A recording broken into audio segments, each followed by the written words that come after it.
it really is about the guest. And when we design something, it's actually a conversation between the designer and the guest experience. So now to talk about the other side of the coin now, we're bringing out somebody who is actually no stranger to SATE. In fact, he was in my position last year as the segment chair of experience, Adam Bezark of the Bezark company, who apparently, we were talking backstage, and he is arguably the very first person to ever own a theme park design degree. So there you go.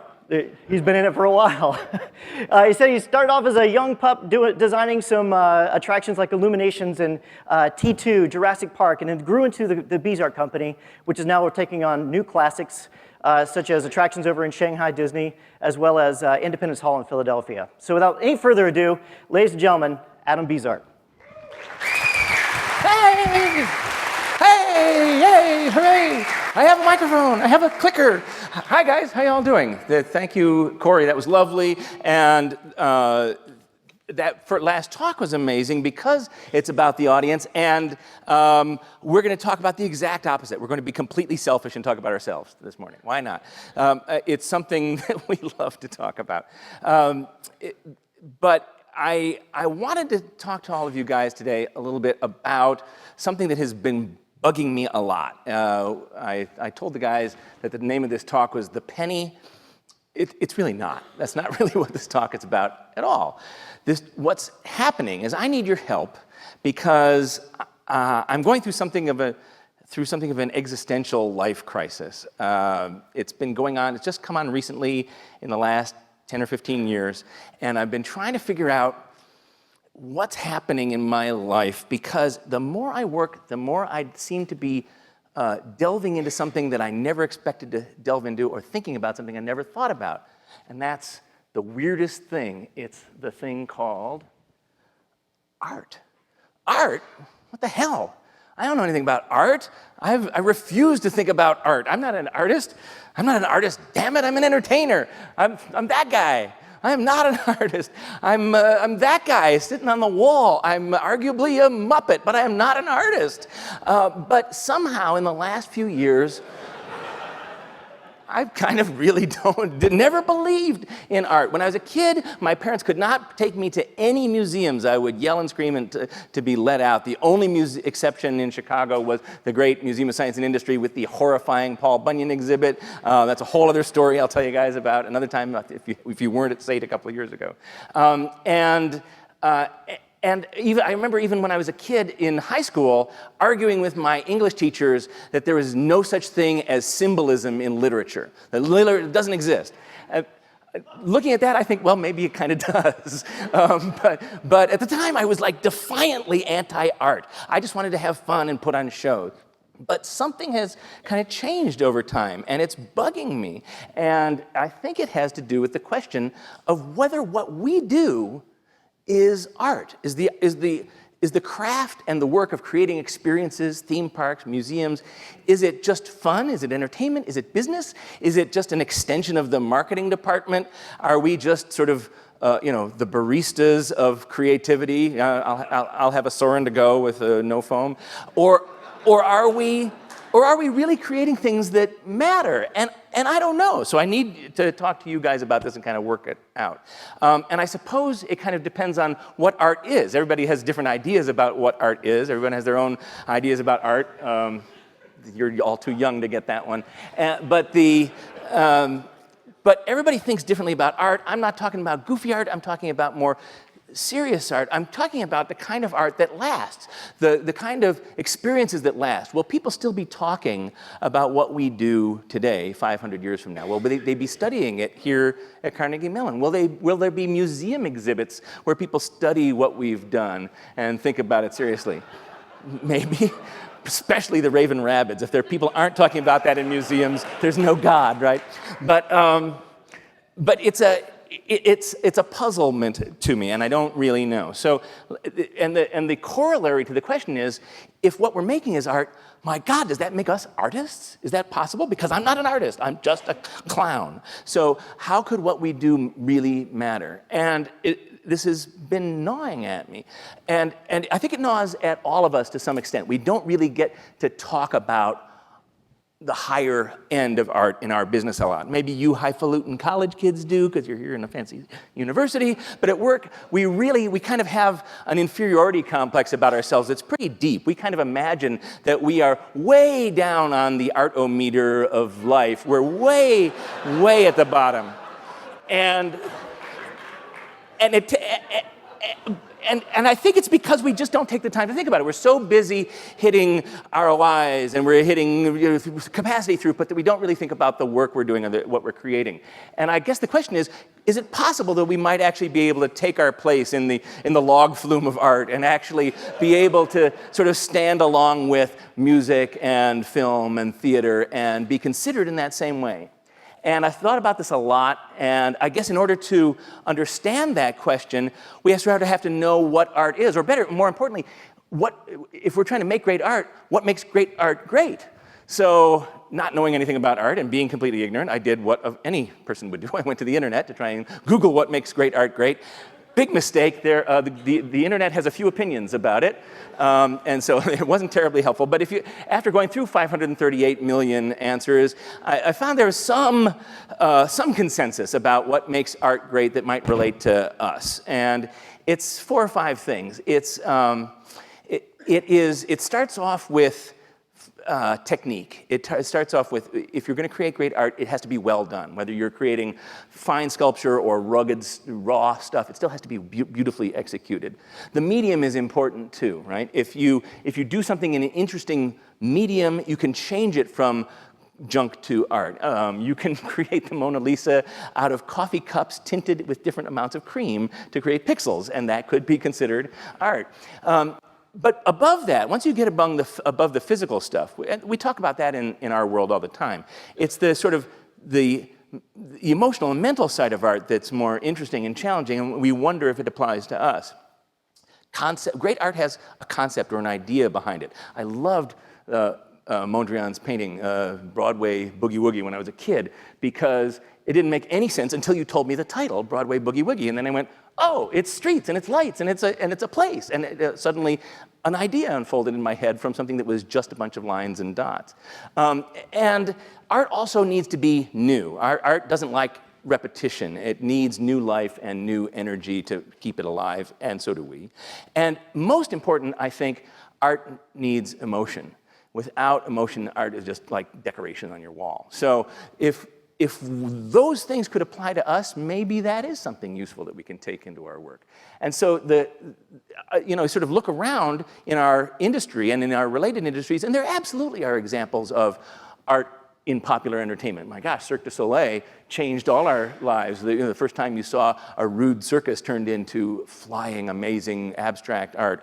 Or my favorite show of the century, Sleep No More. If you guys haven't all been to New York, we're going to stop right now, get on a bus, go to New York and see Sleep No More, because it's transformative. It is Shakespeare meets Hitchcock meets The Haunted Mansion in a completely immersive environment where a story unfolds wordlessly and tactilely, and you're in complete control of the experience.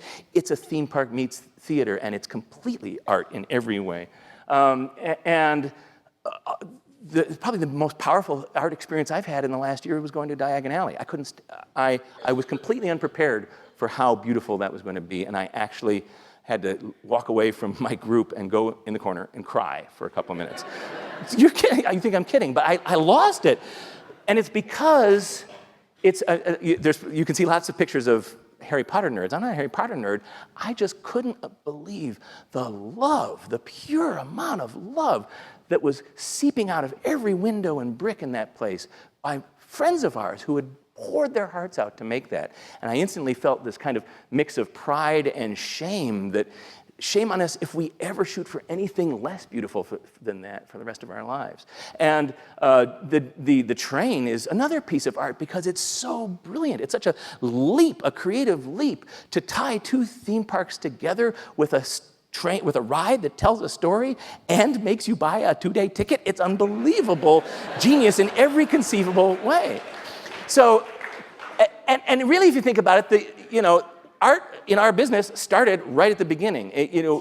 The art world was never very kind to Disneyland, but if you think about those 5 criteria we were talking about, newness and ideas and craftsmanship and execution and unusualness, Disneyland absolutely represents it. Where else on earth would you find a Midwestern turn-of-the-century street that leads to a European castle at the end of it? It's so crazy, it's ridiculous, and yet it immediately cemented itself into our permanent consciousness of things we accept and love. And that's got to be art, doesn't it? It has to be.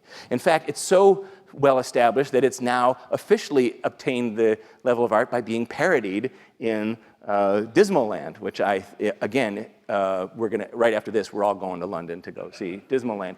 Disneyland has attained the level of something worthy of the art world's attention and idea shifting, which is pretty great.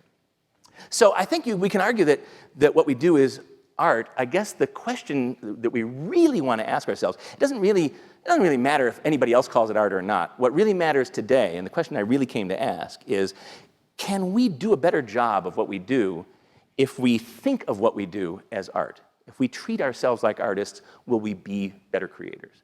And can we apply some of the art world ideas to what we do? Which is pretty ridiculous of me to try and talk about since I know nothing about art. But the Google's been good to me, so we'll try and pursue it a little bit. And just to get us started, we came up with 4 or 5 things I think we can agree on, we can push forward to try and push the art of what we do forward. And the first one is, I think, to just push ourselves, to awaken the poet inside you, to try every day to create something more that surprises you, that's more beautiful and more polished and more amazing than the thing you did the day before. And I think I started doing this without even realizing it. On my very first show, the Illumination show, back in 1947, and I was all highfalutin and artistic, and I wanted to call it, before it was the very first version, I named it A New World Fantasy, named after, as a reference to Dvorak's New World Symphony. And I thought that was awfully cool. Marketing didn't think so, so the next year, when we added laser to it, they called it Laser Phonic Fantasy, which I thought was the most horrible name ever. I wrote letters of protest. I ultimately wrote a snarky letter suggesting that we just go ahead and change it to Laser Jumperoo, because I thought that would be better. But then the following year, we went ahead and called it Illuminations, and we're pretty happy with that one, and that's somewhere nicely in the middle. But artists always push themselves and always try to do that, always try to grow. One of my absolute favorite artists in the world is Greg Pro. I've known him for a really long time. He's at Disney now after years of independence, and he is an eternal student. He's been drawing the pants off of everybody in the business for 30 years, and yet he still loves to talk about a new technique he's learned, a new brush, a new guy he's seen who turned him on. That's what you have to be if you want to grow. So number 2 is, if we're gonna do this, the next thing we have to do is challenge. If the first part is about challenging ourselves, the next one is about challenging our clients. Our clients tend to not want to do new things. Our clients like safety, right? So we get, how many requests have we had for new Sorens this week? Soaring over India, soaring over the trash dump, soaring over my cat. Hey, let's do soaring over the point. We're gonna do that later this afternoon. That's for the CMU guys. Or oh my gosh, how many Ds can you stick at the end of an attraction, right? 7 Ds, there's actually 7 of them. I really apologize if anybody here made these things, but seriously, 7 Ds? So and we've even been asked to copy ourselves. I keep getting asked all the time to do, just give us a Terminator type show. I don't want to give you a Terminator show, I want to give you something new and different. And heaven help us, being the non-artist and complete harlot that I am, I have occasionally given in and helped with Terminator ripoff shows, and I don't like it. I feel dirty. It feels wrong. Don't do that. If you're gonna steal, find better. If you're gonna copy yourself, find better ways to do it. The reason this happens, I think, is because bosses and executives who ask us to do these copying, they're scared because they're not in the business of what we are. They're in the business of managing us. They don't know what's going to work. They're kind of scared, and so they go to something safe. Give me something that I understand. Our job is to try and hold their hand and convince them that it's going to be okay. Just go on the journey with us, and we will find something wonderful together. But seriously, I hear this all the time. I've heard this at more than one major entertainment company in the world. Show me where this has worked before. Show me where we've done that before and it worked. Don't ask me that question. Ask me where it hasn't, where we haven't done it before. That's the right question to be asking. That's not that it isn't okay to steal. You absolutely can steal if you steal like an artist. If you take an idea, flip it on its head, and make it into something entirely different. If Picasso takes African art and makes a whole new style of art out of it, that's amazing. That's great, and you should absolutely do that. Steal, but don't clone, right? Don't let ourselves get trapped in the world of cloning. Next one would be, if we're going to challenge ourselves and our clients, then let's also challenge our audience. Fight for the weird. Fight for things that don't immediately make sense, right? We tend to spoon-feed our audiences with too much detail when we build these things, whether they're attractions or museum exhibits. We make them too obvious. Audiences are smart, and they like to connect the dots. We like being mystified, and it turns our brains on, and it makes us better audiences. Remember how much you liked Lost when you actually didn't know what was going on? Remember, or Twin Peaks before it got stupid? The more they explained, the worse it got. Mystery is good. And there's examples in our business. I don't know if anybody, I never got to go to Hard Rock Park or see the Knights in White Satin ride, but I understand it was a complete insane acid trip, and I would have loved to see it. So in our work, we try to do that. If you're, in some places, if you want a spaceship, you're going to draw a spaceship. But in other cases, you can draw something very minimalist, something very very spare, and make people go to a place in their heads where they're on the spaceship with you, and that's awesome. I probably shouldn't have showed you those. So that's all great. You can do all these things. You can leap through time. You can leap through space and drag the audience with you. The one thing you need to do is avoid the penny. Okay, so it's in there. If I manage to squeeze it in, avoid the penny means don't yank your audience out of the story. And the best example we use at the office is the movie Somewhere in Time. Any of you seen it, or is this all before you were born? Well, I just happened to have brought the entire movie with me. Let's watch it. Spoiler alert, we're going to do the entire movie just so you can see what this is about. It stars Christopher Reeve and Jane Seymour. And Christopher Reeve plays an up-and-coming young playwright who gets approached on the night of one of his premieres by a strange old woman who comes up to him and says, "Come back to me. Come back to me." And he's mystified. He wants to know who she is. And he finds out she dies shortly afterwards. And he finds out she was the most famous actress of her day from hundreds of years ago.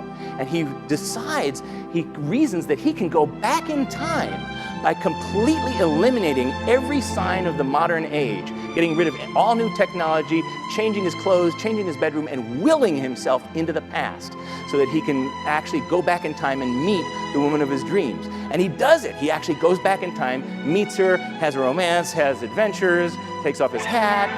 She screams, "Richard!" They hug. It's all beautiful. They run upstairs. This is filmed at one of the great hotels in the Midwest. They have Crosstime Nookie, and everything is great until he reaches into his hand and pulls out a penny, a modern penny, and it rips him out of the past, and he sends him tearing back to the present day. And it's tragic. She's going, "Richard, Richard, come back!" And he lands back in the present day and is devastated, and he tries and tries to get back to her, but he just can't do it.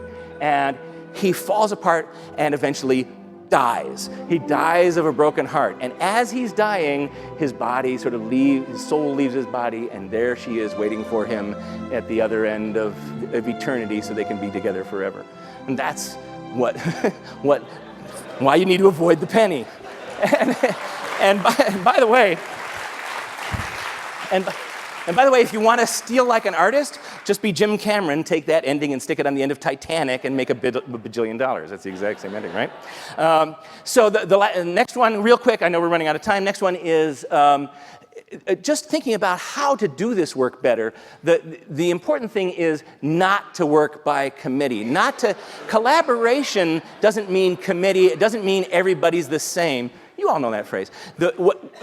I learned what collaboration is from my son, John Bezark. What collaboration means is everyone has a voice, but someone has to be the filter. So that's how we always try to work. There's a creative director and a team, and everybody's encouraged to participate, but somebody takes that information and pushes the pieces together and edits it into something wonderful. And you have to have sort of the taste to know what works and not work, and not just hang on to your ideas. You want to hear everybody's ideas. And it's done in theater quite a lot these days, and it's very trendy, so you should all do it yourselves. And finally, I know I'm hurrying up, and finally, the last one is hang on to your values. Treasure your values. It's really important. Figure out what your values are. We did this actually as an exercise for our website, of all things, and we sat down and tried to figure out what is it that's really important to us. And we realized that we value more than anything else. We value our integrity. We value fun, really having fun at work. We really want to do smart things. It's really important to us to be original and not to copy. And we like to be inclusive and include everybody in the process. And we hope to be competent at it. And when we do all those things, when all those things are in our work, we have a great time and we do great work. If one of them is missing, we start doing bad work. If more than one is missing, we fail. So if you know what your values are, you can steer yourself toward the projects that will let you embrace those values and do those things. And I think those things, hopefully, are the components of creating better art in what we do. So if you manage to do all those things, if you can awaken your poet, if you can fight for the new, if you can fight for the weird, but avoid the penny, and if you can have a vision, but not be a committee, and if you can honor your values and really make it work, then maybe we have a chance. Maybe you will be the one whose art is hanging up in a museum someday. I hope it is. Thanks.